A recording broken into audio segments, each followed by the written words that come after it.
সাংসদ ৰকিবুল হুছেইনৰ বিৰুদ্ধে পুনৰ সৰব হ'ল বিধায়ক শ্বেৰমান আলী।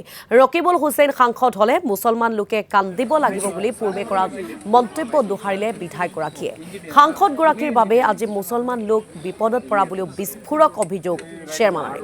প্ৰসংগক্ৰমে সংখ্যালঘু লোকক ভূমিপট্টা প্ৰদান, গৰাখহনীয়া সমস্যা সমাধান আৰু গৃহহীনক পুনৰ সংস্থাপনৰ প্ৰতিশ্ৰুতি দিলেই কংগ্ৰেছৰ টিকটত নিৰ্বাচন খেলিবলৈ সাজু বুলি উল্লেখ কৰিলে বিধায়কগৰাকীয়ে।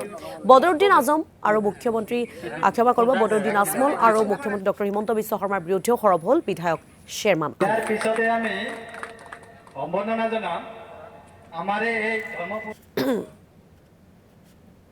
মানুহখিনিক কোনো ৰিলিফ নালাগে, তেওঁলোকে গৈ কথা দিয়ক আমাৰ চৰকাৰ আহিলে আপোনালোক সকলোকে পাত্তা দিম, এইটো কওক না, কওক। আজি ইমান ডাঙৰ ডাঙৰ নেতা তাত গৈ আছে, দেখি আছোঁ। কোনোবাজনৰ মুখৰ পৰা শুনিছেনে যে আমি চৰকাৰ হ'লে আমি পাত্তা দিম? ৰকিবুল হুছেইন 10 লাখ ভোটত জিকিলে, সিদিনা গৈ দেখিছোঁ নৌটংকি কৰি আছে। তেওঁ কিয় কথা দিব নোৱাৰে? তেওঁ দিয়ক। ৰকিবুলৰ যদি ইমান সাহস আছে যে আমাৰ কংগ্ৰেছ চৰকাৰ আহিলে আমি আপোনালোক সকলোকে পাত্তা দিম, কিয় ক'ব নোৱাৰে? নিৰ্বাচনৰ আগতে কৈছোঁ ৰকিবুল জিকিলে মুছলমান কান্দিব লাগিব, তাৰপিছত 10 লাখ ভোটত জিকালে। মোৰ আজিকালি ক'বৰো মন নাযায়। মই আজমল চাহাবৰ ৰাজনৈতিক যিটো চিন্তা চৰ্চা সেইটো মই ভাল নাপাওঁ।